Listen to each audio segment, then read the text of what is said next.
ज्ञानतिमिरान्धस्य ज्ञानाञ्जनशलाकया चक्षुरुन्मीलितं येन तस्मै श्रीगुरुवे नमः। नमो विष्णुपादाय कृष्णप्रेष्ठाय भूतले श्रीमदे भक्तिवेदान्तस्वामीति नामिने नमस्ते सारस्वती देवे गौरवाणी प्रचारिणे निर्विशेषशून्यवादी पाश्चात्यदेशतारिणे जय श्री कृष्ण चैतन्य प्रभु नित्यानंद श्री अद्वैत गदाधर श्रीवासदि गौर भक्त वृंद हरे कृष्णा कृष्णा कृष्णा हरे हरे हरे राम राम राम हरे हरे हरे कृष्णा பக்தர்களுக்கு இனிமையான காலை வணக்கம். இன்றைய பாகவத சத்சங்க வகுப்புல கலந்துட்டு இருக்கிற எல்லா பக்தர்களுக்கும் என்னுடைய பணிவான நமஸ்காரம்.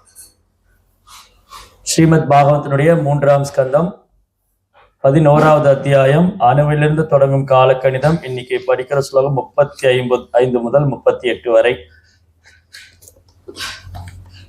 பூர்வஸ்யாதோ பராதஸ்ய பிராமோ நாம மகானபூத் கல்போ யத்ராபவத் பிரம்மா சப்த பிரம்மேதியம் விதுஹு.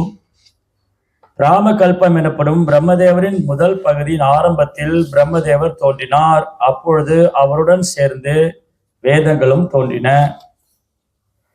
தஸ்யைவ சாந்தோ கல்போபூத் யம்பாத்மம் அபிக்ஷதே யத்தரேர்நாபி சரச ஆசில் லோக சரோருகம்.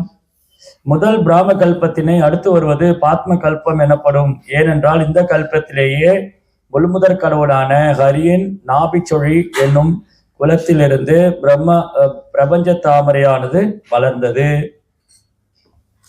அயம் தூவதித கல்போ திதீயஸ்யாபி பாரத வராக யதி விக்யாதோ யத்ராசி சுகரோ ஹரிஹி.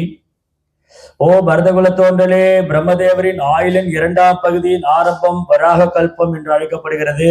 ஏனென்றால் அந்த கல்பத்தில் தான் முழுமுதற் கடவுள் வராகராக அவதரித்தார். காலோயம் தீப்ரார்த்தாக்யோ நிமேஷ உபசத்யதே அவ்யக்தாகிருதஸ்ய அனந்தஸ்ய கி அநாதேர் ஜெகதாத்மனஹ. பிரம்மதேவரின் ஆயுளின் 2 பகுதிகளில் சேர்ந்தால் அதுவே மாற்றமில்லாதவரும் அளவற்றவரும் ஜெகத்காரணருமான முழுமுதற் கடவுளுக்கு ஒரு நிமிஷத்துக்கும் குறைவான நேரமாகும், ஒரு வினாடிக்கும் குறைவான நேரம். சரி, அப்போ இன்றைய பாகவத ஸ்லோகத்துக்கும் இன்னைக்கும் ரொம்ப சம்பந்தம் இருக்கு. இன்னைக்கு அத்வைத ஆச்சாரியுடைய அவதார தினம், அத்வைத சப்தமி. அத்வைத ஆச்சாரியாக்கி அத்வைத ஆச்சாரிய தோன்றிய தினம். அதுக்கும் இந்த பாகவதத்துக்கும் சம்பந்தம் இருக்கு. ஏன்னா இங்க மகாவிஷ்ணுவை பத்தி சொல்லியிருக்கு. இப்ப அத்வைதாச்சாரிய யாரு?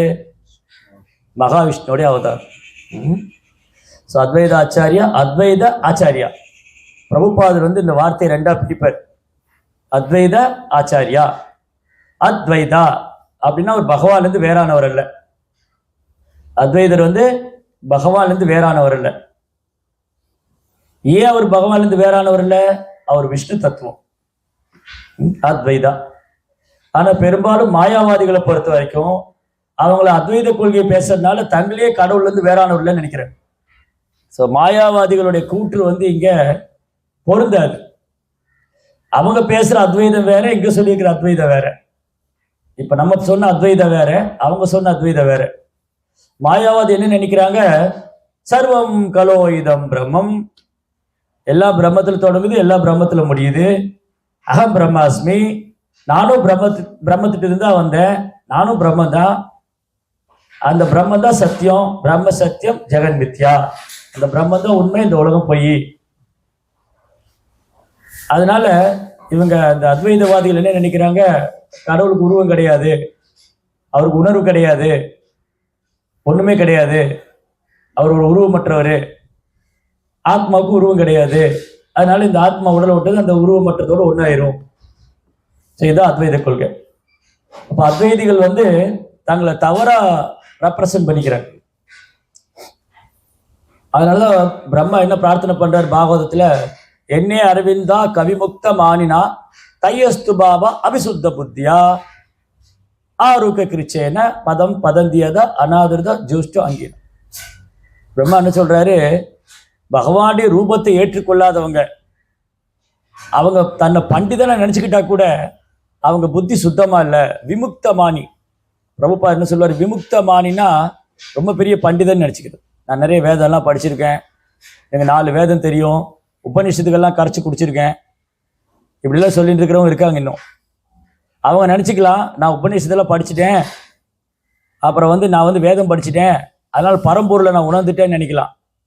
ஆனால் கிருஷ்ணருடைய ரூபத்தை ஏற்றுக்கொள்ளாதவங்க, பகவானை பரம்பொருளாக பரமபுருஷோத்தமனா ஏற்றுக்கொள்ளாதவங்க புத்தி அவிசுத்த புத்தி. அவங்க புத்தி சுத்தமா இல்லை. ஸோ ஏன் புத்தி சுத்தமா இல்லை? அவங்க கிருஷ்ணருடைய ரூபத்தை ஏற்றுக்கொள்றது இல்லை ஃபர்ஸ்ட்.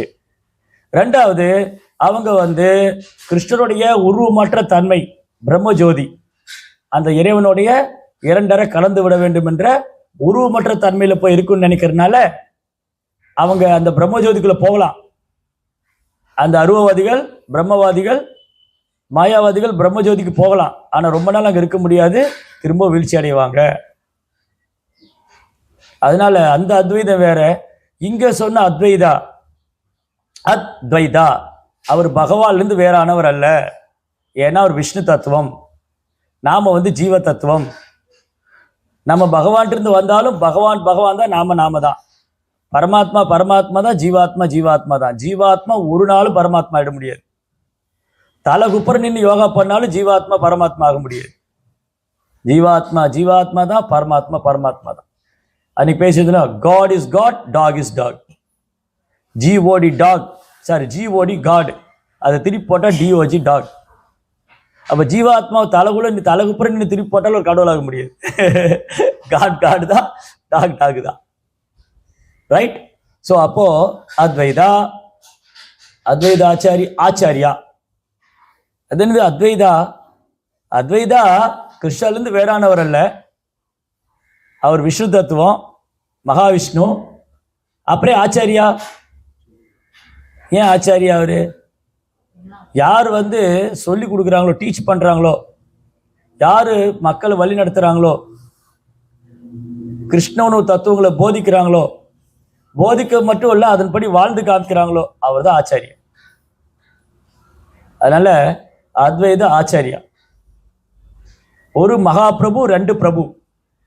சைத்தன்ய சரிதாமிர்தத்துல ஒரு மகாபிரபு சொல்லியிருக்கு, 2 பிரபு சொல்லியிருக்கு.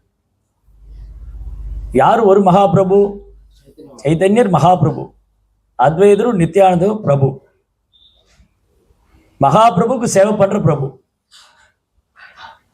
மாஸ்டர் பால் மாஸ்டர் மகாபிரபு.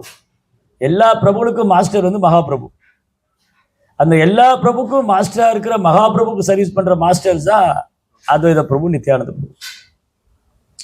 அப்ப அத்வைதரும் நித்யானந்தரும் விஷ்ணு தத்துவம். அப்ப விஷ்ணு தத்துவம் ஏன்? அவரே கடவுள் தான், அத்வைதரே கடவுள் தான், மகாவிஷ்ணு தான். நித்யானந்த பிரபு பலராமர், நித்யானந்தர் பலராமர். கடவுளே போய் கடவுளுக்கு சேவை பண்ணுவாங்களா? அடுத்த கேள்வி வரும். என்னங்க, கடவுளே கடவுளுக்கு மனுஷங்க கடவுளுக்கு சேவை பண்ணலாம், கடவுளே கடவுளுக்கு சேவை பண்ணுவாங்களா? ஏன் பண்றாங்க? டீச்சிங், கற்றுக் கொடுக்குற. எப்படி கிருஷ்ண உணர்வை பயிற்சி பண்ணணும், எப்படி கிருஷ்ண உணர்வுல நிலை பெற்று இருக்கணும், எப்படி கிருஷ்ணர் மேல அன்பு செய்யணும், எப்படி கிருஷ்ணரையே சார்ந்து இருக்கணும், எப்படி கிருஷ்ணர்கிட்ட சரணாகதி பண்ணியிருக்கணும், அதுதான் மெயின். அதனால அவர் அத்வைத ஆச்சாரியா. ஸோ இங்க திரும்ப இங்க வருவோம், திரும்ப அங்க போவோம். ஸோ இப்போ பாகவதத்தில் இந்த மாதிரி ரொம்ப அழகா மைத்திரேயர் விதுரர்கிட்ட பல்வேறு கல்பங்கள், அந்த கல்பத்தில் இருக்கிற உயிர் வாழ்ந்தவங்க, இவங்களை பத்தில சொல்லிட்டு பிரம்மாவுடைய ஆயுள் காலத்தை சொல்றாரு. இதை நம்ம பார்த்துட்டு வரோம். ஸோ பிரம்மாவுடைய ஆயுள் காலத்தை சொல்லிட்டு அந்த பிரம்மாவோட ஆயுள் காலத்தை 2 டிவைட் பண்றாரு. பிரதம கல்பா, பாத்ம கல்பான்னு. பிரம்மாவுடைய ஃபர்ஸ்ட் போர்ஷன், செகண்ட் போர்ஷன். இப்போ பிரபுபா சொன்னார், இப்போ பிரம்மாவுடைய செகண்ட் போர்ஷன் நடந்துட்டு இருக்குன்னு. அதனாலதான் இந்த வராக கல்பம் ஸ்வேத வராக கல்பே. பாரத கண்டே ஜம்பு தீபே வைவஸ்வத மன்வந்தரே ஸ்வேத வராக கல்பே வைவஸ்வத மன்வந்தரே மேருஹு தக்ஷிண பாரதே சொல்லுவாங்க இல்லையா, ஏதோ ஒரு யஜ்யம் பண்ணுறோம், இல்லை பூஜை பண்ணுறோம், இல்லை ஏதோ ஒரு ஆஸ்பீஷியஸ் ஆக்டிவிட்டீஸ் பண்ணுறோன்னா இந்த ஸ்லோகம் படிப்பாங்க. பாரத கண்டத்தில் பாரத கண்டே ஜம்பூ தீபத்தில் இருக்கிற பாரத கண்டத்தில் பாரத கண்டே ஜம்பூ தீபே ஸ்வேதவராக கல்பத்தில் வைவஸ்வத மன்வந்தரே. இப்போ வைவஸ்வத மனுடைய ஆட்சி காலம். இப்போ பிரம்மாவுடைய செகண்ட் போர்ஷன், பிரம்மாவுடைய 2வது பகுதி வாழ்க்கை. 50 வருஷம் அவருக்கு முடிச்சது, அடுத்து 50 வருஷம் நடந்துட்டு இருக்கு. பிரம்மாவுடைய 2வது பகுதி வாழ்க்கை வந்து ஸ்வேதவராக கல்பத்தில் நடந்துகிட்டு இருக்கு. இந்த ஸ்வேதவராக கல்பத்தில் ஹரே கிருஷ்ணா, இந்த ஸ்வேதவராக கல்பத்தில் இருக்கக்கூடிய மனு வந்து வைவஸ்வத மனு. பிரம்மாவுடைய ஒரு கல்பத்திலையும் நிறைய மனுக்கள் வந்து போவாங்க. 14 மனுக்கள், சாயம்பு மனு, வைவஸ்வத மனு, சக்ஷுஷ மனு, இந்திரசாவர்ணி, ருத்ரசாவர்ணி, மேருசாவர்ணி, இது மாதிரி 14 மனு இருக்காங்க. அப்போ இப்போ நடக்கிறது வந்து வைவஸ்வத மன்வந்தரே, வைவஸ்வத மனுவோடைய ஆட்சி காலம். இப்போ இதெல்லாம் பார்க்கும்போது எவ்வளவு துல்லியமாக கணிச்சிருக்காங்க பாகவதத்தில். ஆனால் பாகவதம் ஒரு சயின்ஸு. எப்படி துல்லியமாக கணிச்சிருக்காங்க? அணுவுடைய டைம்ல இருந்து எடுக்கிறாங்க. அணுனா என்னது? ரொம்ப ரொம்ப சிறிது, கண்ணுக்கே புலப்படாது. அணுனா ரொம்ப சின்னது, கண்ணுக்கே புலப்படாது. அதனாலதான் பகவானை பத்தி சொல்லும்போது அனோரணியான் மகதோ மகியான் ஆத்மஸ்ய ஜந்து நிகிதோ குகாயாம். அவர் அணுக்குள்ளே இருக்காரு. அணுவோட சிறியவர், அணுவோட சிறிதானவர், பெரியவற்றெல்லாம் பெரியவர், பெரிதானவர். அனோரணியான் மகதோ மகியான். அணு பகவான் தான் தொடங்குது. இப்போ இந்த ஹாலில் உட்காந்துருக்கோம். இந்த ஹாலில் நம்ம ஒரு 7-8 பேர் இருக்கோம்னு வச்சுக்கோங்களேன். ஆனால் கண்ணுக்கு தெரியாமல் எவ்வளோ அணுக்கள் இருக்கு. இந்த அணுக்களை எப்போ பார்க்க முடியும்?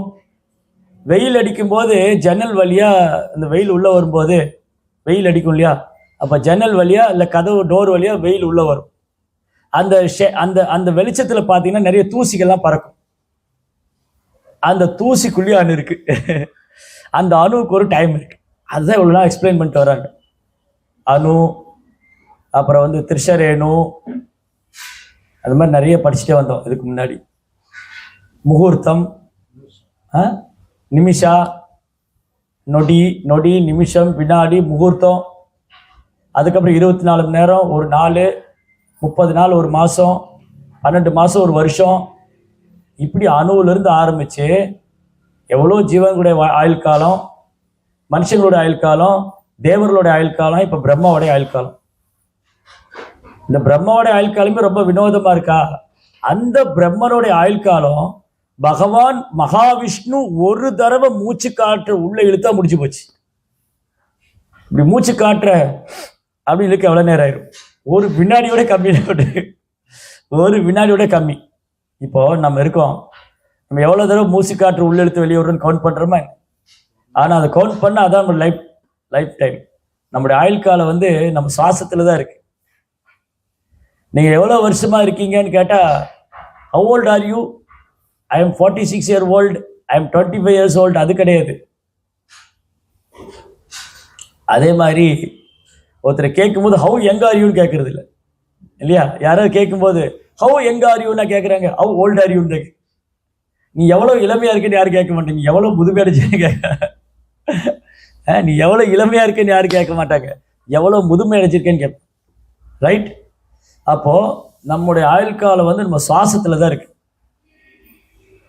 சுவாசம் எவ்வளோ மூச்சு காற்று உள்ள இருக்கிறோம், எவ்வளோ வெளியே விடுறோம். இது நம்மளுடைய சுவாசம்னா மகாவிஷ்ணுடைய சுவாசம் எப்படி இருக்கு? மகாவிஷ்ணு ஒரு தடவை சுவாசத்தை உள்ள இழுத்துட்டா பிரம்மாவுடைய ஆயுள் காலமே முடிச்சுது. அடுத்து சுவாசத்தை வெளியிடும் போது திரும்பி பிரம்மாவுடைய ஆயுள் காலம் தொடங்குது. அவர் தான் மகாவிஷ்ணு. அந்த அப்பேற்பட்ட மகாவிஷ்ணுவை ஒரு சின்ன இடத்துல உட்காந்துட்டு கடவுள் இருக்காரா இல்லையா 1008 கேள்வி.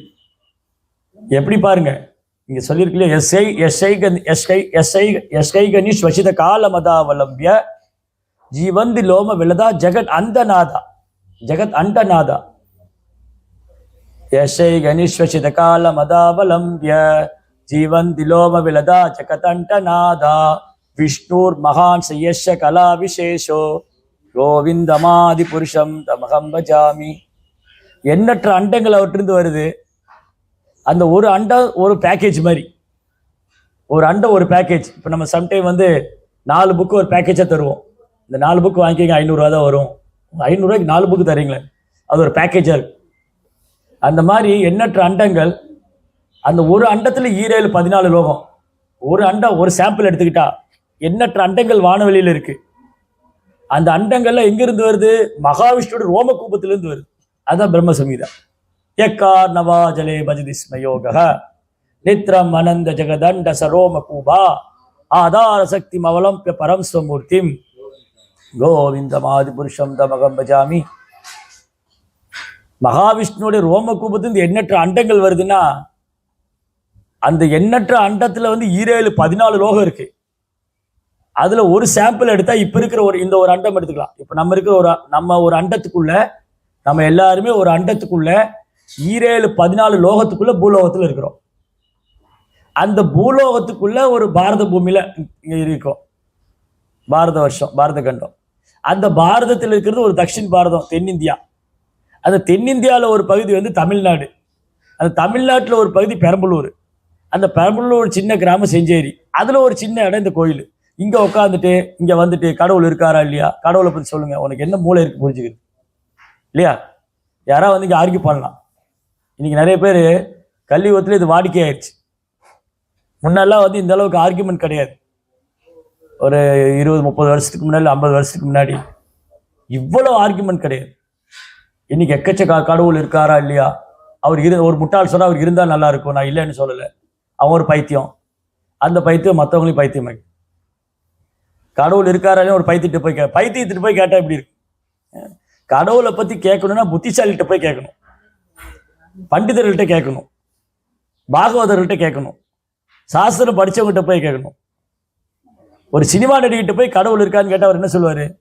கடவுள் இருக்கா இல்லையா, நான் இல்லைன்னு சொல்ல, இருந்தா நல்லா இருக்கும். அவனை கீழ்பாக்கத்துல தான் சேர்க்கணும். கீழ்பாக்கு எதுல ஃபேமஸ் தெரியுமா? அதான் மென்டல் ஹாஸ்பிட்டல். இவங்களை தான் எல்லாரும் ஃபாலோ பண்றாங்க. இந்த மாதிரி ஆட்களை தான் எல்லாரும் பின்பற்றுறாங்க. அப்போ அந்த மாதிரி ஒரு சின்ன மூளையை வச்சுட்டு மகாவிஷ்ணுவை எப்படி கணிக்க முடியும்? சின்ன மூளையை வச்சுட்டு மகாவிஷ்ணு எப்படி செயல்படுறாரு, அவர் உருவம் இருக்கா இல்லையா, முதல்ல உனக்கு மூளை இருக்கா இல்லையான்னு கேட்க. அப்படின்னா நீங்க வாங்க பகவத்கீதை பாகவதம் படிங்க, மூளை வளரும். அப்புறம் புரிஞ்சுக்கலாம் மகாவிஷ்ணு எப்படி, மகாவிஷ்ணுடைய ஆக்டிவிட்டிஸ் என்ன, அவர் எப்படி செயல்படுறாரு. அந்த மகாவிஷ்ணு அத்வைதரா வந்திருக்காரு. அப்ப பாருங்க, அப்பேற்பட்ட மகாவிஷ்ணு இந்த பிரபஞ்சத்தையே பரிபாலிப்பவன். மகாவிஷ்ணு ஜெகத்கர்த்தா மாயா சுதிரீகதக தஸ்ய அவதாரம் ஈசானம் அத்வைதமாச்சாரியம் ஆசிரியே. அத்வைதருடைய தாமரை திருப்பாதங்களை சரணடையாம பகவானுடைய நாம ரூப குணாதிசயங்களை புரிஞ்சிக்கவே முடியாது. அவருடைய அனுகிரகம் வேணும். அதுதான் நரோத்தம் தாஸ் தாக்கூர் என்ன பாடுறாரு? நரோத்தம் தாஸ் தாக்கூர் என்ன பாடுறாரு? அத்வைதரை பார்த்து அத்வைட்ட என்ன பிரார்த்தனை பண்றாரு? தயா கரோ ஸ்ரீ ஆச்சாரியா, தயா கரோ சீதாபதி அத்வைத கோஷாய் தவ கிருப போலே பாய் चैतन्य निताय दया करो श्री சீதாபதி. ஏன் அவர் சீதாபதி? அத்வைதருடைய மனைவி பேரு சீதா தாக்கூராணி. அத்வைதருடைய மனைவி பேரு சீதா தாக்கூராணி. அதனால அவர் சொல்றாரு சீதாபதி. தயா கரோ சீதாபதி. அத்வைத கோசாய். கோசாய்னா கோஸ்வாமி, புலன்களை வென்றவர், புலன்களின் எஜமானர். தவ கிருபா போலேப்பா, உங்க கருணை இருந்தா எனக்கு சைத்தன்யம் அப்படி கருணை நித்தியானந்த கருணை கிடைக்கும். தவ கிருப போலே பாய் சைத்தன்யா நிதாய்.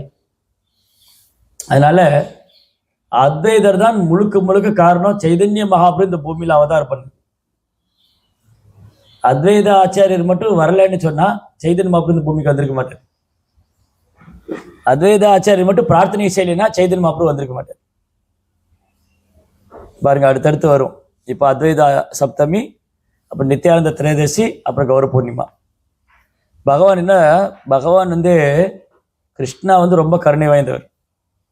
கிருஷ்ணனுடைய கருணை எப்படின்னா காரணமற்ற கருணை. கிருஷ்ணா ரொம்ப கருணை வாய்ந்தவர். அவரது கருணை வந்து காரணமற்ற கருணை.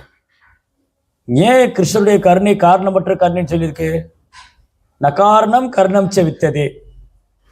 அவர் இந்த பூமியில வந்து செய்ய வேண்டியது ஒன்றும் இல்லை. கிருஷ்ணர் இங்க அவதரிக்க வேண்டியதே இல்லை. நகாரணம் கர்ணம் ச வித்ததே ந சம அதிகசி திசதே. அவருக்கு ஈக்குவலா யாரும் கிடையாது, அவரோட உயர்ந்தவர் யாரும் கிடையாது. கிருஷ்ணருக்கு சமமானவர் யாரும் கிடையாது, கிருஷ்ணரோட உயர்ந்தவர் யாரும் கிடையாது. அவர் இங்க வந்து அவதரிக்க வேண்டிய அவசியமும் கிடையாது. பராசு சக்தியின் விவிதைவ சூயதே சாவாபிதி ஞான பலாக்கிரியாச்சு. அவர் சக்தி எல்லையற்றது. கிருஷ்ணனுடைய சக்தி வந்து எல்லையற்றது. ஆனாலும் கிருஷ்ணா என்ன பண்றாரு? காரணமற்ற கருணையினால் இங்க வர்றாரு. காரணமற்ற கருணையினால அது யுகந்தோறும் வந்துட்டு தான் இருக்காரு. அப்ப கிருஷ்ணா வந்து கலியுகத்துல சைத்தன்ய மகாபிரபு வர்றார். அவரையே தனியா வரணும். அமெரிக்க அதிபர் இந்தியா வர்றாருன்னா அவருடைய காரு, அவருடைய செக்ரட்டரி, அவருடைய மந்திரிங்க எவ்வளவு நாள் தங்க போறாரு, எங்க போறாரு, என்ன சாப்பிட போறாரு, என்ன பேச போறாரு, யாரை சந்திக்க போறாரு, அதுக்கு முன்னாடி ஒரு டீம் வரும். அவர் வர்றதுக்கு முன்னாடி ஒரு குழு வந்து அதுக்கான ஏற்பாடுகளை செய்யும். அதுக்கப்புறம் ஒரு ஃபேமிலியோட வருவார். தனியாலாம் ஒன்றும் வர்றதில்லை, அவர் குடும்பத்தோடு வருவார். மனைவி, குழந்தைங்க, சம்டைம் அவருடைய செக்ரட்டரி. அப்போ ஒரு சாதாரண நாட்டினுடைய அதிபர் ஒரு நாட்டிலிருந்து இன்னொரு நாட்டுக்கு போகும்போது எப்படி வரவேற்கிறாங்க, எப்படி உபசரிக்கிறாங்க, எப்படிலாம் அவருக்கு வந்து மரியாதை கொடுக்குறாங்க. அந்த சாதாரண மனிதனுக்கு இவ்வளவு இருக்கும்போது பிரபஞ்சத்தையே வந்து சிருஷ்டிச்ச பகவான் முழுமுதற் கடவுள் அவர் மட்டும் ஏன் தனியா வரணும்? அவர் தன் சகாக்களோட வருவார். கிருஷ்ணவர்ணம் துஷா கிருஷ்ணம் சாங்க உபாங்க அஸ்தரம் யஜ்யம் சங்கீர்த்தன பிராயை யஜேதிகே சுமேதசா. மேதசானா புத்திசாலி, சுமேதானா ரொம்ப பெரிய புத்திசாலி, அதி புத்திசாலி.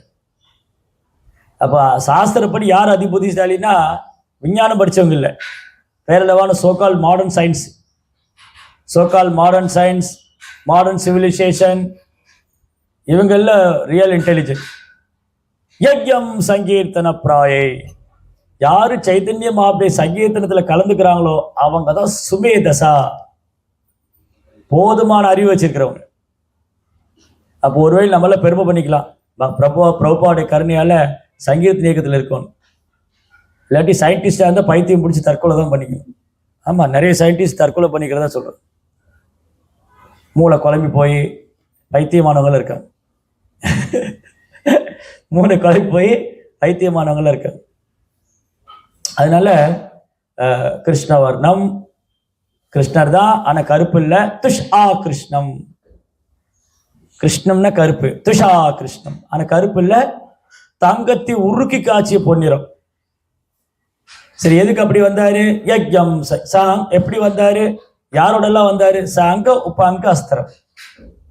அவர் அங்கத்தோடைய அங்கங்கள், பரிவாரங்கள், அஸ்திரங்களோட வந்தார். எதுக்கு? யஜ்யம் சங்கீர்த்தனம், நாம சங்கீர்த்தனத்தை தொடங்கி வைக்கிறது. அப்போ சைதன்ய மகாபிரபு அவதாரம் கௌர பூர்ணிமா. கௌர பூர்ணிமாக்கு முன்னாடி நித்யானந்த திரையதசி, நித்யானந்த திரையதசிக்கு முன்னாடி அத்வைத சப்தமி. ஸோ கிருஷ்ணா பிளான் பண்ணி எல்லாம் அனுப்பிச்சு வைக்கிறார். அப்போ சில நேரம் பகவான் இந்த பூமிக்கு வர்றதுக்கு முன்னாடி தன்னுடைய சகாக்களை அனுப்பிச்சு வைப்பார். மூணா பிரிச்சுக்கணும். கிருஷ்ணா வந்து இந்த பூமியில் அவதாரம் பண்றதுக்கு முன்னாடி ஒரு டீம் அனுப்பிச்சு வைப்பார். கூட கொஞ்சம் பேர் கூட்டிட்டு வருவார், முடிஞ்சு போறதே கொஞ்சம் பேருக்கு விட்டுட்டு போவார். அப்ப எவ்வளவு கருணை வாய்ந்தவர் பாருங்க. ஆன்மீக லோகத்துல கோலோக விருந்தாவனத்துல பகவான் கிருஷ்ணருக்கு சேவை பண்றவங்கள கூட அழைச்சிட்டு வர்றாரு. அதுல கொஞ்சம் பேர் இங்க விட்டுட்டு போறாரு. அப்புறம் அவருக்கு முன்னாடி கொஞ்சம் பேர் அனுப்பிச்சு வச்சிடுறாரு. இப்படி ஜெகநாத் மிஸ்ரா, சச்சி மாதா, நீலாம்பர சக்கரவர்த்தி, அத்வைத ஆச்சாரியர், நித்யானந்த பிரபு, ஈஸ்வர் பூரி, மாதவேந்திர பூரி, ஸ்ரீவாஸ் தாக்கூர், ஹரிதாஸ் தாக்கூர், இவங்கெல்லாம் மகாபிரபுக்கு முன்னாடியே மகாபிரபு வர்றதுக்கு முன்னாடியே இந்த டீம் வந்தாச்சு. இவங்க வந்து என்ன பண்றாங்க, மகாபிரபு வர வைக்கிறதுக்கு பிரார்த்தனை செய்யறாங்க. சந்திரசேகர் ஆச்சாரியா, ஸ்ரீவாஸ் தாக்கூர், ஹரிதாஸ் தாக்கூர், அத்வைத ஆச்சாரியர், குறிப்பா அத்வைத ஆச்சாரியர் பிரார்த்தனை செய்யறாங்க. கிருஷ்ணர் வந்து கோலோக விருந்தாவனத்தில் இருக்காங்க. கிருஷ்ணர் எங்க இருக்காரு? கோலோக விருந்தாவனத்துல. அத்வைதர் பார்க்கிறாரு, கலியுகத்தை பார்க்கிறார். 500 வருஷத்துக்கு முன்னாடி அத்வைத ஆச்சாரியர் வந்து கிழக்கு வங்காளம், இப்ப பங்களாதேஷ், சைலியட் நாபகிராம், அந்த நாபகிராமத்துல குபேர பண்டிதர் அப்படின்னு ஒரு பக்தர், பகவானுடைய விஷ்ணு பக்தர், குபேர பண்டிட் நரசிங்கருடைய பக்தர், நாபதேவி. குபேர பண்டிதருக்கும் நாபதேவிக்கும் குழந்தையா வந்தார். கமலாக்ஷா, தாமரை கண்களை கொண்டவர். கமலாகாந்தா அல்லது கமலாக்ஷான்னு பேர். பெற்றோரிட்ட பெயர். அவ்வளோ அழகு குழந்தை, சூரியனை போல தேஜஸ், தாமரை போல கண்கள், கமலாக்ஷான்னு பேர் வச்சேன். நம்ம ஊர்லயும் பேர் வைப்பாங்க கமலாக்ஷன், கண்ணு ஒரு மாதிரியா இருக்கும், ஆனா பேர் மட்டும் கமலாக்ஷன் இருக்கு. குபேரன் பேர் வச்சிருப்பான், ஆனா பாவம் 5க்கு 10க்கு போராடிட்டு இருப்பான். பேர்லயாவது சந்தோஷப்பட்டுக்க வேண்டியதான். கண்ணாயிரம் இருப்பான், கண் பார்வையே இருக்கு.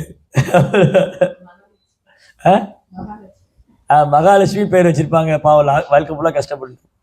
இனிமே அட்லீஸ்ட் அப்படி பேர்லையாவது நல்லா வச்சிருக்கிறாங்களே, பப்பி குப்பி ஜிம்மின்னு வைக்காம.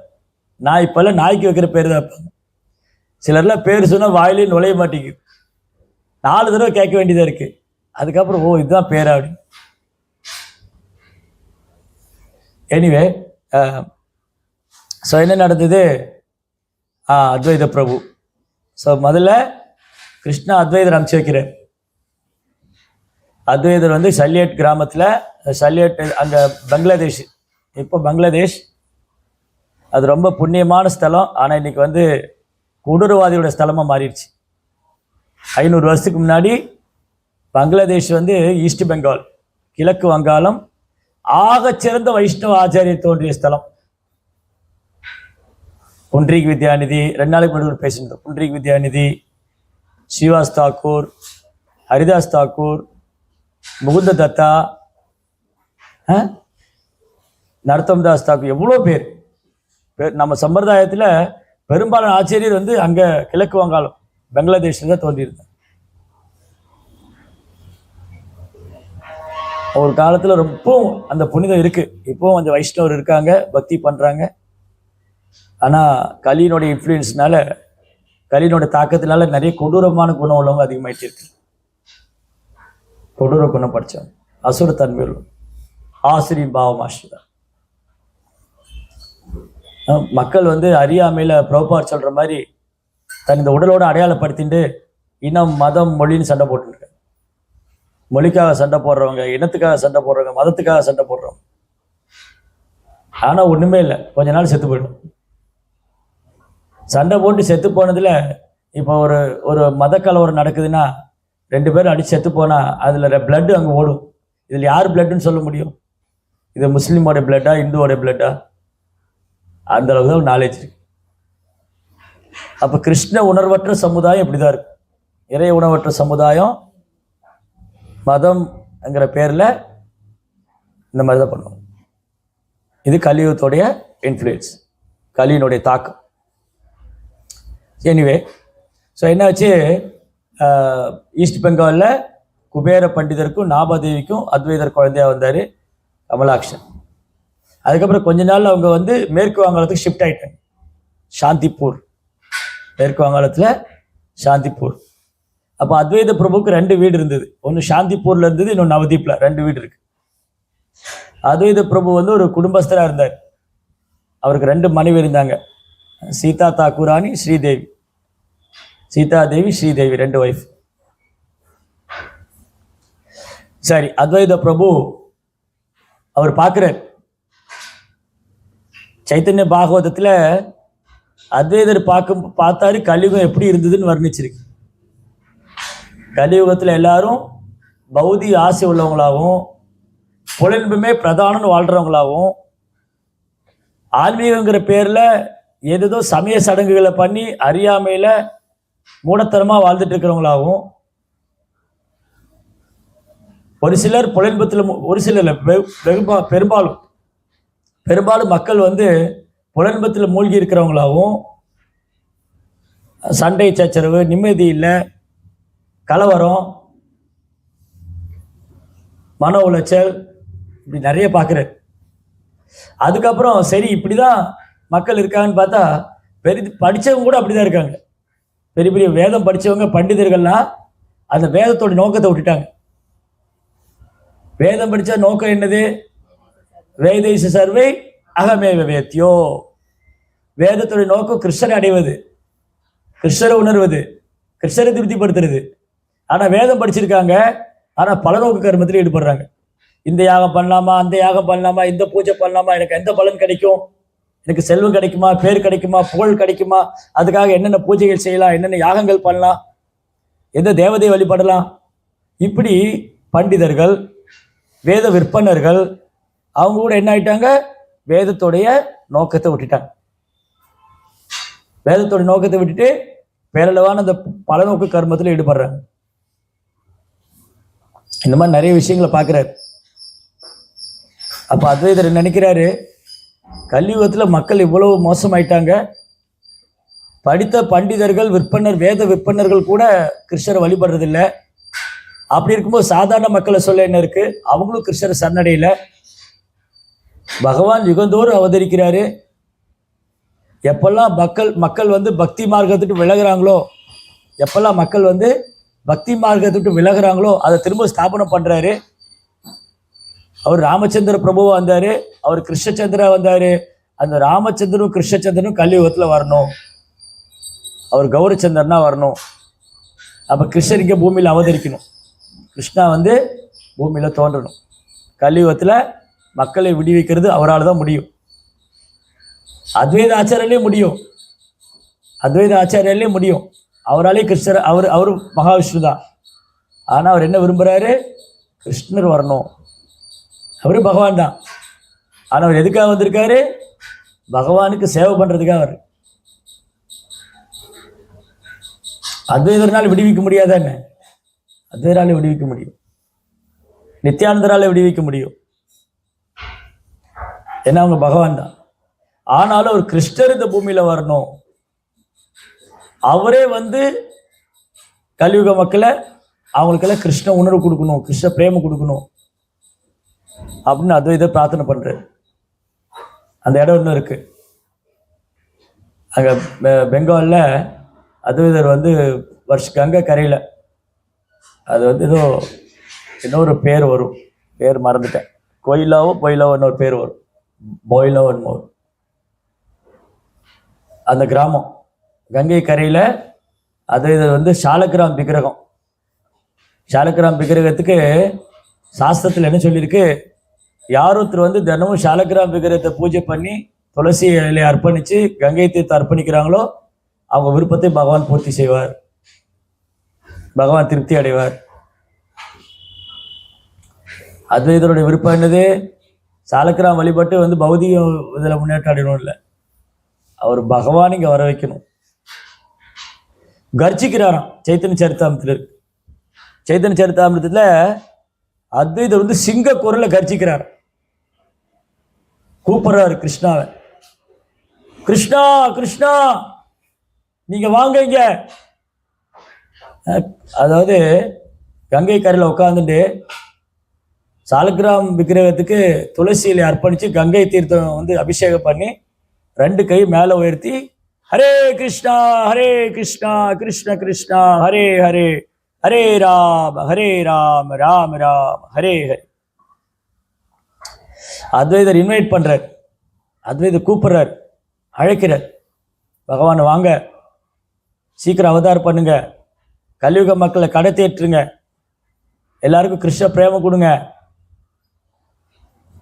அப்படின்னு அத்வைதர் அழைக்கிறார். இதில் பாயிண்ட் என்ன அப்படின்னு சொன்னா, கிருஷ்ணரை அழைக்கிற தகுதி யாருக்கு இருக்கு?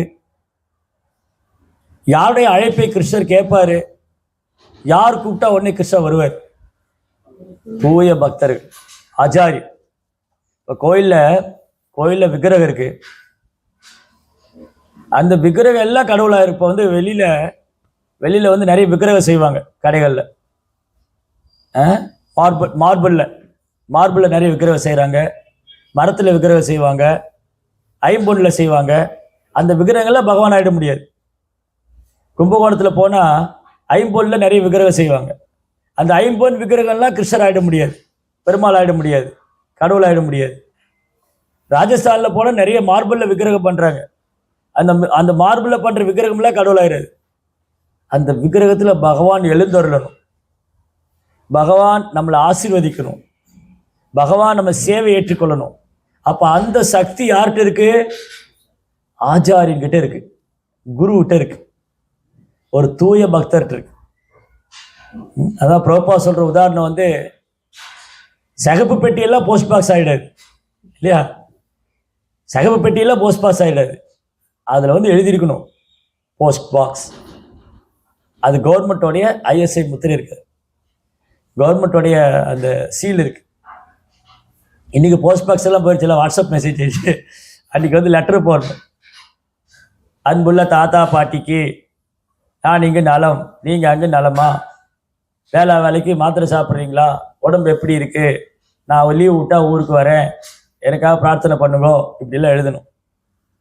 இன்றைக்கி தாத்தா பாட்டிக்கு மெசேஜே போடுறதில்ல. தாத்தா பாட்டி எங்கே இருக்காங்கன்னு யாருக்கு தெரிய மாட்டேங்குது, அப்புறம் மெசேஜ் போடுறது. ஏன்னா ஒரு மெசேஜ் கூட போட மாட்டேங்காடம்மா, டைம் இல்லைம்மா, ரொம்ப பிஸியாக இருந்த சோஷியல் மீடியாவில். அப்பா அம்மா கூட மெசேஜ் போட மாட்டேன், அப்புறம் தாத்தா பாட்டிக்கு போகிறோம். அன்றைக்கி உட்காந்து லெட்டர் எழுதுவோம், இன்லேண்ட் லெட்டர்னு இருக்கும், ஸ்கை ப்ளூ கலரில். அதுக்கப்புறம் மஞ்சள் கலரில் ஒரு அட்டை உண்டு. இது இல்லாமல் பொங்கலுக்கு க்ரீட்டிங்ஸ் வேறு. அவங்களுக்கு என்னென்ன பிடிக்கும், சிலருக்கு சினிமா நடிகர் பிடிக்கும், சிலருக்கு நேச்சுரலுடைய இது பிடிக்கும், சிலருக்கு கடவுள் பிடிக்கும், முருகர், கணபதி, பெருமாள், கிருஷ்ணர். அதெல்லாம் வாங்கி உக்காந்து அதுக்குள்ளே வந்து இது எழுதி ஹாப்பி பொங்கலில் எழுதி அதை ஸ்டாம்ப் போட்டி, அதை வேறு வந்துச்சான்னு வேறு கேட்குறது. போட்டுனே வந்தது, அதுக்கு ஒரு லெட்ரு. க்ரீட்டிங்ஸ் அனுப்பிச்சிட்டு அந்த க்ரீட்டிங் போய் சேர்ந்துதாங்கிறதுக்கு ஒரு லெட்ரு. இந்த மாதிரிலாம் இருந்தது 80s. இப்போ வாட்ஸ்அப்லேயே பொங்கல் ஹாப்பி பொங்கல் போடுறேன். காலங்கள் மாறிவிட்டது இல்லையா? போஸ்டர் அனுப்பிச்சி விட்டுறாங்க வாட்ஸ்அப்லேயே. காலெல்லாம் மாறிடுச்சு.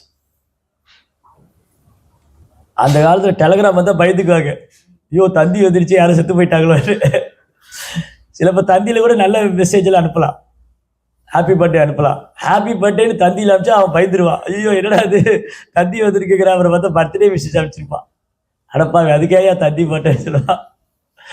டெலகிராம், இன்னைக்கு டெலகிராம்னு ஒரு ஆப்பே வந்துருச்சு. அன்றைக்கி டெலகிராம். ஸோ எனிவே, அது எதுக்கு அதெல்லாம் பேசணும்ப்போ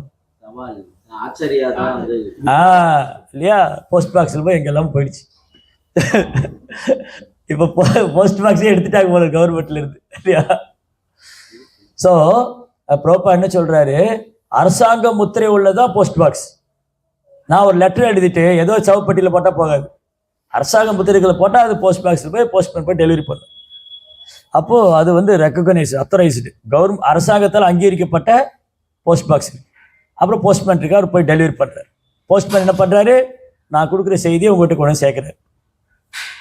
இப்போ நான் ஒரு லெட்டர் போடுறேன் அனந்தமூர்த்தி பிரபுக்கு, போஸ்ட்மேன் லெட்டரை திறந்து 4 வார்த்தையில் எழுதிடுவாரு. அப்படிலாம் பண்ணுறதில்ல. நான் என்ன செய்தி கொடுக்குறனோ அதை அப்படியே கொண்டு வந்து போஸ்ட்மேனுக்கு டெலிவரி பண்ணுறேன். அதுதான் ஆச்சாரியர். ஆச்சாரியர் வந்து சொந்த கருத்துக்களை சேர்க்க மாட்டார். முந்தைய ஆச்சாரியர் என்ன சொன்னாங்க, பகவான் என்ன சொல்லியிருக்காரு, அது அப்படியே உள்ள வருது. இந்த ஒட்டுறது, வெட்டுறது, கட் பண்ணுற வேலையில இல்லை. கட்டிங் காப்பி பேஸ்ட் இருக்கு. காப்பி பேஸ்ட் என்னது? முந்தைய ஆச்சாரியர் சொன்னது அப்படியே சொல்றது. கட்டிங் வெட்டிங் எல்லாம் கிடையாது. கட் பண்ணுறது, வெட் பண்ணுறது, வெட்டி எடுக்கிறது அது இன்னைக்கெல்லாம் பண்ணுவாங்க சோஷியல் மீடியாவில். இப்போ நம்ம 1 மணி நேரம் கிளாஸ் கொடுத்தோம்னா இடையில 10 நிமிஷம் எதாவது பேசுவோம், அதை எடுத்துகிட்டு வந்துடுவான். பாருங்க இந்த சாமி இப்படி சொல்லியிருக்கு, பெண்களை பற்றி இப்படி பேசியிருக்காங்க. 1 மணி நேரம் கிளாஸு கேளியா, அப்புறம் அதில் இல்லைங்க, அப்புறம் பேசலை. இதையா ஒன்று எடுத்துகிட்டு வந்து அதை சர்ச்சை பண்ணுவாங்க. அதான் ரொம்ப கவனமாக இருக்கும். இப்போ சமீபத்தில் பேச்சில் கூட ரொம்ப கவனமாக இருக்கும். எதாவது அரசியல் எதாவது பேசிடுவான், அவன் 1 மணி நேரம் பேசியிருப்பான், அந்த 10 நிமிஷம் எடுத்துகிட்டு வந்துடுவாங்க. பாருங்க இப்படி சொல்லியிருக்காரு. இது மாதிரி நிறைய நடக்கும் கலியுகத்தில். அப்போ ஆச்சாரியர் என்னது? ஆச்சாரியர்னா உள்ளது உள்ளவாறு சொல்றது.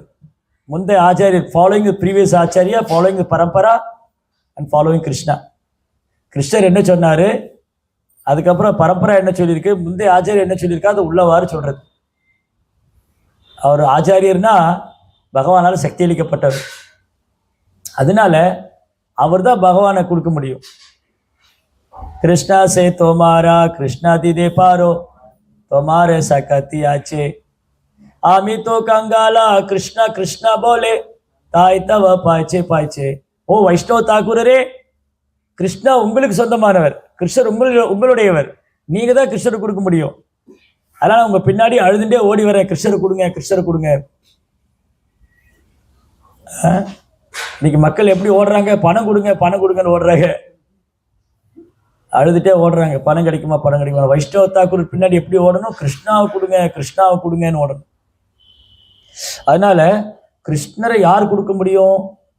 கிருஷ்ணரால சக்தி அளிக்கப்பட்டவர் தான் கொடுக்க முடியும். கிருஷ்ணரை கொடுக்கணும்னா கிருஷ்ணரே வரணும், கிருஷ்ணாவை கொடுக்கணும்னா கிருஷ்ணரே வரணும். இல்லை கிருஷ்ணர் யார் சக்தி அளிக்கப்பட்டிருக்காரோ அவர் கொடுக்கணும். இப்போ உதாரணத்துக்கு அனந்தமூர்த்தி பிரபு பேரில் ஒரு 5 ஏக்கர் நிலம் இருக்குன்னு வச்சுக்குவோமே, சும்மா கிளாஸுக்கு தானே. அனந்தமூர்த்தி பிரபு மேலே ஒரு 5 ஏக்கர் நிலம் இருக்குது. கன்னியாகுமரியில் மெயின் சிட்டியில் ஒரு 5 ஏக்கர் நிலம் வச்சுருக்காரு. அந்த நிலத்தை கொடுக்கணும்னா அவர் தான் கொடுக்கணும். அப்புறம் அவர் யாருக்கு பவர் கொடுக்குறாரு அவர் கொடுக்கலாம். அனந்தமூர்த்தி பிரபு வந்து எனக்கு பவர் கொடுக்குறாரு, சரி ஜெகநாத் பிரபு நீங்கள் உங்களுக்கு பவர் கொடுக்குறேன், நீங்கள் இந்த நிலத்தை வந்து கொடுக்கலாம் அப்படின்னு நான் கொடுக்குறேன், பவராகப்பட்டாங்க. அந்த மாதிரி தான் கிருஷ்ணரை கிருஷ்ணர் தான் கொடுக்க முடியும். அப்புறம் கிருஷ்ணர் யார் சக்தி கொடுக்குறாரோ அவங்கனால கொடுக்க முடியும். அப்போ கிருஷ்ணா விக்கிரக ரூபத்தில் வர்றது அவருடைய கருணை. அப்புறம் அந்த விக்கிரக ரூபத்தில் கிருஷ்ணரை வர வைக்கிறது ஆச்சாரியனுடைய கருணை. கிருஷ்ணர் இந்த பூமியில தோன்றுவது அவருடைய காரணமற்ற கருணை. கிருஷ்ணர் இந்த பூமியில தோன்ற வைக்கிறது ஆச்சாரியுடைய கருணை, தூய பக்தருடைய பிரார்த்தனை. அப்ப அத்வைத பிரபு பிரார்த்தனை செஞ்சார், பகவானே இங்க வாங்க. எப்படி பிரார்த்தனை பண்ணாரு? சிங்கம் மாதிரி கர்ஜிக்கிறார், ஹுங்கார கர்ஜிக்கிறார், அழறார், பிரார்த்திக்கிறார். யாருக்காக? யாருக்காக? மக்கள், கலியுக மக்கள்லாம் கிருஷ்ணர் மறந்து போய் அறியாமையில புலம்பத்தில் பித்து பிடிச்சி வாழ்ந்துட்டு இருக்காங்க. இவங்களை விடுவிக்கணும்னா பகவானே வரணும். அவர் இங்க வந்து நாம சங்கீதத்தை தொடங்கணும். அந்த நாம சங்கீதத்துல வந்து எல்லாருக்கும் பேரானந்தம் கொடுக்கும். அப்போ அத்வைத பிரபு அவர் தான் மெயின் ரீசன், முக்கிய காரணம். சைத்தன்ய மகாபிரபு சொல்றாரு, அத்வைத பிரபு நீங்க கூப்பிட்டதுனால தான் நான் வந்தேங்கிறேன். சைத்தன்ய சேத்தாந்தத்தில் இருக்கு. அத்வைத ஆச்சாரிட்ட பகவான் பேசுறாரு, நீங்க தான் என்ன வர வச்சீங்க. நான் பாட்டு கோலோ விருந்தாவனத்தில் இருந்தேன், நான் கோலோ விருந்தாவனத்தில் உட்காந்துட்டு இருந்தேன், நீங்க பிரார்த்தனை பண்ணால்தான் நான் வந்தேங்கிறேன். அத்வைத பிரபு நீங்க பிரார்த்தனை செய்ததுனால தான் நான் வந்தேன். எப்படி? இதுதான் ஆச்சாரியன். ஆச்சாரியனால பகவானுக்கு கொடுக்க முடியும், பகவானை வர வைக்க முடியும். ஒரு தூய பக்தருடைய பிரார்த்தனைய பகவான் உடனே ரெசிப்ரோகேட் பண்றது. அதனாலதான் கிருஷ்ணர் சொல்றாரு அம்பரீஷ் லீலையில துர்வாசர்ட்ட, நான் என் கட்டுப்பாட்டில் இல்லைங்கிறேன். அம்பரீஷர் போய் கேட்குறாரு, கிருஷ்ணா என்னை காப்பாத்துங்கன்னு. நானே என் கட்டுப்பாட்டில் இல்லைன்னு, நான் என் பக்தனுடைய கட்டுப்பாட்டில் இருக்கேன். எனக்கு என் பக்தனை பற்றி தவிர எனக்கு என் பக்தனை தவிர ஒன்றும் தெரியாது, அவருக்கு என்ன தவிர அவர் ஒன்றும் தெரியாது. ஸோ அதனால் என்னால் உங்களுக்கு உதவி செய்ய முடியாது, நீங்கள் அம்பரீஷர் தான் போடணும். பார்த்து ஸோ கிருஷ்ணா வந்து தூய பக்தர்கிட்ட தன்னையும் ஒப்படைச்சிடுறாரு. தூய பக்தர்கிட்ட தன்னையும் ஒப்படைச்சிடுவார். அப்போ அத்வைதருடைய பிரார்த்தனையினாலதான் பகவான் இந்த பூமிக்கு வந்தார், சைத்தன்ய மகாபிரபுவா. ஸ்ரீ கௌரங்க மகாபிரபு கி, அத்வைத ஆச்சாரியா கி. இந்த மாதிரி அத்வைத பிரபு வந்து சைலியட்ல இருந்து அங்க ஈஸ்ட் பெங்கால்ல இருந்து வெஸ்ட் பெங்காலுக்கு வந்து, அப்போ அத்வைதர் தான் பக்தருக்கு லீடரா இருக்கு. எல்லா பக்தர்களும் யார் வீட்டில் கூடுவாங்க? அத்வைத ஆச்சாரிய வீட்டில் தான். அங்கே தினமும் பாகவதம் நடக்கும். மகாபிரபு வந்து இந்த பூமியில் வர்றதுக்கு முன்னாடி அத்வைதர் வீட்டில் தான் எல்லா ப்ரோக்ராம், பக்தர்களாக ஒன்று சேர்ந்து பாகவதம் படிக்கிறது, கீர்த்தனம் செய்கிறது, சேவை பண்ணுறது, பகவானுக்கு பூக்கள் வந்து கட்டுறது, பூக்களை பறித்து அதை மாலை தொடுக்கிறது, கீர்த்தனம் செய்கிறது எல்லாம் அத்வைதர் வீட்டில் தான். அத்வைத ஆச்சாரியா வந்து சின்ன வயசில் ட்ராவல் பண்ணேன். அவர் புனித ஸ்தலங்களுக்கு யாத்திரை பண்ணேன். கயா, மதுரா, பிருந்தாவன். ஒர்க் ஆகுது. அவர் பிருந்தாவன் வந்த போது பாருங்க, நான் முன்னே சொன்னேன் இல்லையா, முன்னே நான் பேசிட்டு இருந்த தூய பக்தர் தான் பகவான் தன்னை வெளிப்படுத்துறாரு. 500 வருஷத்துக்கு முன்னாடி பிருந்தாவன்ல இருந்த எல்லா கோயில் விக்கிரகங்களும் மறைஞ்சு போயிடுச்சு. முகலாயர் படையெடுப்பும் போது நிறைய பூஜாரிகள்லாம் விக்கிரகங்களை மறைச்சி வச்சுட்டு தலைமறைவாயிட்டாங்க. எங்க முகலாயர் கொண்டுடுவாங்க, அப்படி கோயிலெலாம் உடச்சிடுவாங்க. ராதா மதன் மோகன், ராதா மதன் மோகன் விக்கிரகம் எங்க இருக்குன்னு யாருக்குமே தெரியல. அத்வைதர் விருந்தாவனை வந்து யமுனா நதிக்கரையில் உட்காந்து சாண்டிங் பண்ணிட்டு இருக்காரு. ஹரே கிருஷ்ணா கிருஷ்ண கிருஷ்ணா ஹரே ஹரே, ஹரே ராமா ராம ராமா ஹரே ஹரே. அத்வைதுக்கு பிரத்யட்சமானாரு ராதா மதன் மோகன். ஃபர்ஸ்ட் அதாவது 5000 வருஷத்துக்கு முன்னாடி உள்ள விக்கிரகம், விருந்தாவனில் இருக்கிற விக்கிரகம் எல்லாமே 5000 வருஷத்துக்கு முன்னாடி இருக்கு. கிருஷ்ணருடைய கொள்ளு பேரை வஜ்ரநாபன் பிரதிஷ்டை பண்ண விக்கிரகம் காலப்போக்கில் மறைஞ்சே போச்சு, யாருக்குமே தெரியாது. ராதா மதன் மோகன், ராதா கோபிநாதர், கோவிந்த தேவர் விக்கிரகங்கள் எங்கே இருக்கு, என்னாச்சு, கோஸ்வாமிகள் தான் கண்டுபிடிச்சி கொடுத்தாங்க. ரூப கோஸ்வாமி, சனாதன் கோஸ்வாமி. அப்போ ராதா மதன் மோகன் ஃபர்ஸ்ட் பிரத்யட்சமானது, தர்ஷனம் கொடுத்தது ராதா மதன் மோகன் அத்வைத பிரபுக்கு தான். ஜெயதாம் சுரதா பங்கோ மமமந்த மதிர்கதி மசர்வஷ்ய பதாம்போஜோ ஸ்ரீ ஸ்ரீ ராதா மதன மோகன். சம்பந்த விக்கிரகம் கிருஷ்ணருக்கு நமக்குள்ள சம்பந்தத்தை எஸ்டாப்ளிஷ் பண்ணுது. கிருஷ்ணருக்கு நமக்கு என்ன சம்பந்தம்? ஆண்டான் அடிமை சம்பந்தம். கிருஷ்ணர் வந்து அனுபவிப்பாளர், நம்ம அனுபவிக்கப்பட வேண்டியவங்க. எக்காலே ஈஸ்வர கிருஷ்ணா ஆரா சம்பித்யா நித்யோ நித்யானாம் சேதன சேதனானாம் ஏகோ பகுநாம் யோ விததாதிகாம். கிருஷ்ணர் அனுபவிப்பாளர், நம்ம அனுபவிக்கப்பட வேண்டியவங்க. நம்ம கிருஷ்ணனுடைய சேவகர். அந்த அனுகிரகம் பண்ணக்கூடிய விக்கிரகம் தான் சம்பந்த விக்கிரகம் தான் ராதா மதன் மோகன். அப்ப இங்கே ராதா மதன் மோகன் இருக்காங்க. ஏன்னா இங்கே வரக்கூடியவங்களுக்கு கிருஷ்ண உணர்வு கொடுக்கும். ராதா மதன் கோபால வர்ஷிப் பண்ணால் எனக்கும் கிருஷ்ணருக்குள்ள சம்பந்த ஞானம் வலுவாகணும். நான் கிருஷ்ணருடைய சேவகனாக இருக்கணும், அவருக்கு சேவை பண்ணணும், அந்த சேவையிலேருந்து நீங்கள் இடம் பெறணும். அதுக்கான புத்தி, அதுக்கான அறிவு, அதுக்கான ஆற்றல் கொடுக்கறது தான் ராதா மதன் மோகன். அத்வைத பிரபு அவருடைய யாத்திரையின் போது ராதா மதன் மோகன் தர்ஷன் கொடுத்தாங்க. அப்போ ஒரு கேள்வி வரலாம், அப்பயே அத்வைதர் அதை எடுத்துன்னு போகல, ராதா மதன் மோகன் ஏன் வந்து அத்வைதர் பெங்காலுக்கு எடுத்துகிட்டு வரல? அங்கேயே இருக்கணும்னு விருப்பப்பட்டேன். ராதா மதன் மோகன் பிருந்தாவனில் தான் இருக்கும். அப்போதான் புருஷோத்தம் சோபேன்னு ஒரு பிராமணன் எங்கள் மதுராவில், அவர் அத்வைதர் சந்தித்த போது அவர்கிட்ட இந்த விக்கிரகத்தை கொடுத்து நீங்கள் வழிபாடு பண்ணுங்கன்னு சொன்னார். அதுக்கப்புறம் தான் சனாதன் கோஸ்வாமிகிட்ட ராதா மதன் மோகன் வந்தார். ராதா மதன் மோகன் புருஷோத்தம் சோபேட் இருக்கிறதோட சனாதன் கோஸ்வாமிகிட்ட வரணும்னு ஆசைப்பட்டார். ஏன்னா அவர் தூய பக்தர். அப்புறம் அத்வைதர் தன்னுடைய யாத்திரையின் போது மிதிலால வித்யாபதிங்கிற ஆச்சாரியை சந்திக்கிறார். Vidyapati it's great point. Vidyapati வந்து ஒரு ஒரிஜினல் மனுஸ்கிரிப்ட், பாகவதோடைய ஒரிஜினல் ஸ்கிரிப்ட் அவர்கிட்ட இருந்தது. அது அத்வைதர்கிட்ட கொடுத்தாரு. அதுக்கப்புறம் அத்வைதர் யாத்திரையில் சந்திச்ச மிக முக்கியமான ஒரு பக்தர் வந்து மாதவேந்திர புரி. கிருஷ்ண பிரேமத்தோட இருப்பிடம் மாதவேந்திர புரி. மாதவேந்திர புரினா it's a treasure of love of God. Krishna பிரேமத்தோடு இருப்பிடம் அவர் சந்திக்கிறார் மாதவேந்திர புரி தன்னுடைய தீர்த்த யாத்திரையின் போது. மாதவேந்திர புரி அத்வைதனும் ஒருத்தர் ஆலிங்கனம் பண்ணிக்கிறார், கண்ணீராலே அபிஷேகம் பண்ணிக்கிட்டேன். ஏன்னா மாதவேந்திர புரி வந்து கிருஷ்ணருடைய தூய பக்தர், அத்வைத ஆச்சாரியர் மகாவிஷ்ணு தான். ஆனால் இப்போ பக்தனுடைய ஆச்சாரிய ஸ்தானத்தில் இருக்காரு. ரெண்டு பேரும் அன்பு பண்ணிக்கிறாங்க. அப்புறம் மாதவேந்திர புரிகிட்ட அத்வைத தீட்சை வாங்கிட்டார்.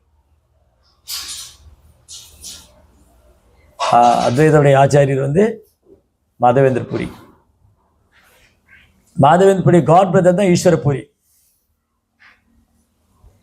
ஒரு நாள் ஈஸ்வரபுரி வந்து ரொம்ப அழகான லீலை, இதெல்லாம் அப்படி கண்ணீர் வரும். ஒரு நாள் ஈஸ்வரபுரி வந்து நவதீப் வந்திருக்கார், அத்வைதர் வீட்டுக்கு வந்திருக்கார். அப்போ அத்வைதர் வந்து பகவானுக்கு ஆர்த்தி பண்ணிட்டு இருக்கார். நிறைய பக்தர்களாக உட்காந்துருக்காங்க. முகுந்த தத்தா எல்லாம் உட்காந்துருக்காங்க, முராரி குப்தா கீர்த்தனை பாடிட்டு இருக்காங்க. ஈஸ்வரபுரி வந்து அந்த கூட்டத்தில் கடைசியில் உட்காந்துக்கிட்டார், பின்னாடி போய் உட்காந்துட்டார். அங்கே அத்வைதர் வீட்டுக்கு வந்துட்டு ரொம்ப தூரத்தில் உட்காந்துருக்கார். கண்டே பிடிக்க முடியல. அவர் ஒரு தூய பக்தர், தூய பக்தரை கண்டுபிடிக்க முடியாது. நம்மள மாதிரி உள்ள கண்டுபிடிச்சிடலாம். ஒன்றும் இருக்காதானே பேசிய பக்தனுக்காக இந்த மாதிரி உள்ளவங்க. ஆனால் ஈஸ்வரபுரி வந்து ரொம்ப ஹம்பிள், பணிவு, அப்படி பணிவு. அவர் வந்து நான் மாதவேந்திர புரி சீடர் அப்படிங்கிற கௌரவமே இல்லை. அவர் அப்படியே கார்னரில் உட்காந்துருக்கார். ஆனால் சூரியனை மறைக்க முடியுமா? சூரியனை 2 கை வச்சு மறைச்சிட முடியுமா? சூரியனை மறைக்க முடியாது. அந்த மாதிரி தூய பக்தர்களை மறைக்க முடியாது. அத்வைதர் பார்க்குறாரு, ஆர்த்தி பண்ணிருக்கும்போது ஆர்த்தி பண்ணி திரும்பி நம்ம கொடுப்போம் இல்லையா, இந்த தூபம் அதெல்லாம். அப்போ யாரோ ஒருத்தர் உட்காந்துருக்காரு அங்கே கூட்டத்தில், சூரியனை போல பிரகாசிக்கிறார். அப்படி ஒரு தேஜஸ், தாமரை போல கண். சாது வந்திருக்காரு, ஆனால் ஒன்றும் இல்லை, தெரியாத மாதிரி உட்காந்துருக்காரு. யாரு அப்படின்னு அத்வைதர் யோசிக்கிறாரு. ஏன்னா அவர் தன்னை மறைச்சுன்றார். ஈஸ்வரபுரி சதர்லாம் போட்டு தெரியாத மாதிரி. அப்போ முகுந்த தத்தா கண்டுபிடிச்சிட்டார், இது வந்து ஈஸ்வரபுரியாச்சே. அவர் வந்து என்ன பண்ணுவார்னா, முகுந்த தத்தா பாகவத்திலிருந்து ஒரு ஸ்லோகம் எடுத்து பாடுறாரு. ஒரு தூய பக்தர் இப்படி கண்டுபிடிச்சிடலாம். ஒரு தூய பக்தர் எப்படி கண்டுபிடிக்கலாம்னா, பாகவதம் கேட்டால் அழுக வரும். நமக்கே தூக்கம் வருது, நம்ம இன்னும் தூய பக்தர் ஆகல. நமக்கு பாகவதம் கேட்டால் தூக்கம் வரும், ஹரிநாம சொல்ல தூக்கம் வரும். ஆனால் தூய பக்தருக்கு பாகவதம் கேட்டாலும் நாம ஜபிச்சாலும் கண்ணில் கண்ணீர் வரும், அப்படி உடம்பெல்லாம் நடுங்கும். அவர் கிருஷ்ணா கிருஷ்ணான்னு மயங்கி விழுதுருக்கு. முகுந்த தத்தா பாகவத்தின் ஒரு ஸ்லோகம் படித்த உடனே ஈஸ்வரபுரினால் தன்னை கட்டுப்படுத்திக்க முடியல. அவர் கிருஷ்ணன் மேலே அன்பு வெளிப்பட ஆரம்பிச்சிருச்சு. கிருஷ்ணா கிருஷ்ணான்னு அந்த கூட்டத்தில் வந்து தரையில் உருண்டு பரண்டு அப்படி மயங்கி போயிடுவார். எல்லாரும் ஓடி போய் அவர் பாதத்தை தொட்டு தூசி எடுத்து தலையில் வச்சுக்கிட்டாங்க. ஐயோ, இவ்வளோ பெரிய ஆச்சாரியர் வந்திருக்காரு, ஈஸ்வரபுரி வந்திருக்காரு, இது கூட தெரியாமல் உட்காந்துட்டு இருந்தோமே நம்ம. அப்புறம் நினைவு வந்ததுக்கப்புறம் ரொம்ப அவருக்கு சங்கடம் ஆயிடுச்சு. நான் இப்படிலாம் பண்ணிடக்கூடாது. மாதவேந்திர போய் அத்வைத ஆச்சாரியர் போய் ஓடி போய் கட்டி தழுவிட்டார் அவர் ஈஸ்வரபுரியை. 2 பேர் காட் பிரதர், 2 பேரும் மாதவேந்திரனுடைய சீடர்கள், கட்டி தழுவிட்டாங்க. அந்த ஈஸ்வரபுரி யாருடைய குரு? சைதன்ய மகாபிரபு குரு. பார்த்துக்கு, மகாபிரபுக்கே குரு, மகாபிரபுவே ஒருத்தர் குருவா எடுத்துட்டு இருக்காரு. அவர் எப்பேற்பட்ட பக்தரா இருக்கு இல்லையா? அவ்வளோ அழகான லீலை. அத்வைதர் வீட்டில் தான் பக்தர்கள்லாம் சங்கம் வச்சுக்குவாங்க, எல்லாம் ஒன்றா கீர்த்தனை பண்ணுவாங்க, பிரசாதம் சாப்பிடுவாங்க, பிரச்சாரம் பண்ணுவாங்க எல்லாங்க. அப்போ தான் அத்வைதர் வந்து இன்வைட் பண்ணுறாரு, மகாபிரபு சீக்கிரம் வரணும், நாம சங்கீர்த்தனை பண்ணணும், எல்லாரும் இந்த ஆனந்தத்தை அனுபவிக்கணும், ஆனந்தத்தை அனுபவிக்கணும். அதனால அத்வைத ஆச்சாரிய கருணை இல்லைன்னா நமக்கு மகாபுருடைய கருணை கிடைச்சிருக்காது.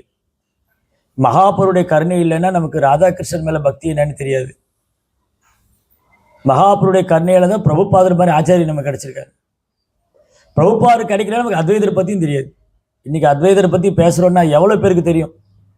அத்வைத ஆச்சாரிய மகிமைங்க எவ்வளோ பேருக்கு தெரியும்? மகாவிஷ்ணு பற்றி ஒருத்தருக்கு தெரிய மாட்டேங்குது. மகாவிஷ்ணு ஏதோ சாதாரணமாக நினச்சிக்கிட்டு இருக்காங்க, அவர் படைக்கும் கடவுள். ஆனா எப்படி படைக்கிறாரு, எப்படி பிரபஞ்சங்களை தாங்கி இருக்காரு, எப்படி பிரபஞ்சங்களோட தோன்றுது, எப்படி எல்லாத்துக்கும் காரணமா இருக்காரு. சர்வ காரணம் காரணோசாய் விஷ்ணு மகாவிஷ்ணு. அவர் இந்த பூமியில அத்வைத ஆச்சாரியம் வந்தது எவ்வளவு பெரிய விஷயம், எவ்வளவு பெரிய பாக்கியம். அதனால கௌடிய சம்பிரதாயத்தில் இருக்கிறது சாதாரண விஷயம் இல்லை. நம்ம கௌடிய சம்பிரதாயத்தை பின்பற்றோம்னு சொன்னா அது சாதாரண விஷயம் இல்லை. இந்த சம்பிரதாயத்தில் இருக்கிறவங்க எல்லாமே எவ்வளவு பெரிய ஆட்கள். மகாவிஷ்ணு அத்வைதரா வந்திருக்காரு, நித்யானந்த பிரபு பலராமர் நித்யானந்தரா வந்திருக்காரு, பகவானே சைதன்யரா வந்திருக்காரு, அவதரிச்சிருக்காரு. நாரத முனி, ஸ்ரீவாஸ் தாக்கூர், ஸ்ரீமதி ராதாராணி கதாதர் பண்டிட், ரிஷபானு மகாராஜ், புண்ட்ரிக் வித்யாநிதி, பிரம்மா ஹரிதாஸ் தாக்கூர், பிரம்ம ஹரிதாஸ்,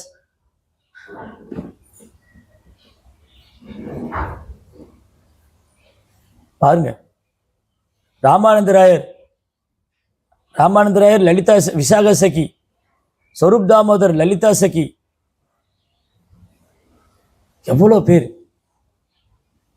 அதனால இந்த கௌடிய சம்பிரதாயம் அவ்வளவு சிறப்பு வாய்ந்தது. வெறும் ஆச்சாரியர்கள்லாம் பகவானுடைய ஆன்மீக லோகத்தில் நித்தியமாக சேவை பண்ணுறவங்க. அவங்கெல்லாம் இந்த பூமியில் பகவானே இந்த பூமியில் அத்வைத ஆச்சாரியரும் நித்யானந்த பிரபுவும் சைத்தன்ய மகாபிரபுவும் நாம சங்கீர்த்தத்தை எல்லாருக்கும் கொடுத்து, இதெல்லாம் யாருக்கு தெரியும்? பிரபுபாதர்னு ஒருத்தர் வரலைன்னா இதெல்லாம் தெரிஞ்சிருக்காரு. கௌடி வைஷ்ணவம் இருந்தது, ஏதோ ஒரு சில பகுதிகளில் நடந்துட்டு இருந்தது. கௌடி வைஷ்ணவம் பிரச்சாரம் நடந்துட்டு இருந்தது. அது கூட பக்தி சித்தாந்தர் வரலைன்னா அதுவும் நடந்திருக்கு. பக்தி சித்தாந்த சரஸ்வதி தாக்கூர் வரலைன்னா 64 கௌடி மடங்கள் அவர் நிறுவலைன்னா நிறைய பேர் தெரிஞ்சிருக்காரு. இப்படியே ட்ரேஸ் பண்ணிட்டு போனோம்னா பின்னாடி இப்படியே ஒருத்தரை பின்னாடி ட்ரேஸ் பண்ணிட்டு போனா 200 வருஷத்துக்கு முன்னாடி பக்தி வினோத் தாக்கூர்னு ஒருத்தர் வரலைன்னா கௌடி வைஷ்ணவரி பிச்சைக்காரன் நினைச்சிட்டு இருப்பான். அந்த மாதிரி ஒரு சூழ்நிலை இருந்தது. விஸ்வநாத் சக்கரவர்த்தி தாக்கூர் ஒரு ஆச்சாரியர் வரலைன்னா இந்த சம்பிரதாயத்துடைய கிரந்தங்களுடைய மீனிங்கே நமக்கு தெரியாம போகும். எவ்வளோ எழுதியிருக்காரு பாருங்க பிரபுபாத். எப்படி புரிஞ்சுக்கிறது, மகாவிஷ்ணு எப்படி புரிஞ்சுக்கிறதுனா அதுக்கு விஸ்வநாத் சக்கரவர்த்தியோட கமெண்ட்ரி வேணும், ஜீவகோசாமியுடைய கமெண்ட்ரி வேணும், பலதேவ வித்யாபுஷனுடைய கமெண்ட்ரி வேணும். பாருங்க, கிருஷ்ணரை நம்ம புரிஞ்சுக்கிறதுனா ஆச்சாரியோடைய அனுகிரகம், பூர்வாச்சாரிய அனுகிரகம் வேணும். பிரபுபாதர் இது எதுவுமே நமக்கு தெரியாது. விஸ்வநாத் சக்கரவர்த்திக்கு யாருன்னு தெரியாது, பலதேவ வித்யாபூஷன் யாருன்னு தெரியாது, அத்வைதர் யாருன்னு தெரியாது, ஒண்ணுமே தெரியாது. இப்படித்தான் நம்ம வாழ்ந்துருக்கோம், வாழ்ந்துட்டு இருந்தோம். இன்னைக்கு இப்படித்தான் ரொம்ப பேர் வாழ்ந்துட்டு இருக்காங்க. பிரபுபாத் நம்மளை காப்பாத்திருக்காரு. அதான் இந்த எதி பிரபுபாத் பாட்டு. ஒருவேளை பிரபுபாத் தோன்றாமல் இருந்தால் யாருங்க என் ஜீவன் யாரு காப்பாத்தி? இன்னைக்கு இவங்களுடைய கருணை மலை, பிரபுபாவுடைய கருணை, பூர்வாச்சாரிய கருணை, அத்வைத ஆச்சாரிய கருணை, நித்யானந்தப்புடைய கருணை, சைத்தன்யமாவுடைய கருணை, ஹரிநாமத்துடைய கருணை, நம்ம பக்தியை கொஞ்சமாவது பயிற்சி பண்ணிட்டு இருக்கோம். ஸோ அதனால நம்ம இவங்களுக்கெல்லாம் கடன் போட்டிருக்கோம். இந்த கடனெல்லாம் அவ்வளோ ஈஸியாக அடைச்சிட முடியாது. அதனால பிரார்த்தனை தான் செய்ய முடியும். அத்வைத பிரபு என்னை ஆசீர்வாதம் பண்ணுங்க, எனக்கு நாமத்தில் ருச்சி வரணும், மகாபிரபு மேலே அன்பு அதிகரிக்கணும், எனக்கு கிருஷ்ண பிரேமம் வரணும், நிறைய சேவை பண்ணணும், பக்தர் சங்கத்தில் இருக்கணும், அப்படிலாம் பிரார்த்தனை பண்ணுங்க. ஹரே கிருஷ்ணா. ஜெய அத்வைதாச்சாரிய மகோத்சவ கி ஜெய், ஸ்ரீ பிரபுபாத் கி ஜெய்.